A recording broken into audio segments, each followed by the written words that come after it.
In less than a month, some life-saving drugs will be labeled as a controlled substance. When mifepristone and misoprostol are combined, they can induce an abortion. But as Lily Cummings explains, doctors are concerned because they're also used separately for much more. The leader of the New Orleans Health Department and local doctors are sounding the alarm. Dr. Jennifer Avegno was one of 200 doctors that initially opposed legislation that reclassifies misoprostol and mifepristone as Schedule IV controlled dangerous substances. They are very commonly used in miscarriage management, and miscarriages are incredibly common. About 1 in 4 pregnancies end in miscarriage. Avegno says that misoprostol is used every day to stop excessive bleeding or uterine hemorrhage after delivery. You know, it's very common to lose a lot of blood in a delivery. That's what women used to die of all the time. Right now, Avegno says it's best practice to have an emergency pack in every delivery room that contains misoprostol to immediately stop a hemorrhage.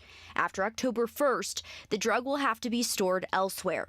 So it's just sort of like, imagine that you have a propensity towards having horrible allergic reactions and your EpiPen is locked up somewhere and somebody has to go get it.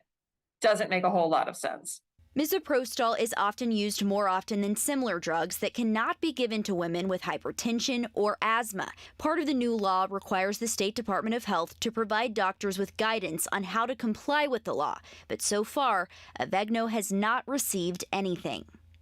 We're a month away from the law changing and there's a lot of confusion. Which means the special, way it's going to have to be stored now is going to mean, if nothing else, a lot of really close calls and very, very potentially bad outcomes for mom. Avegno recommends that pregnant people discuss how this impacts their birthing plans with their doctor. Lily Cummings, WWL, Louisiana.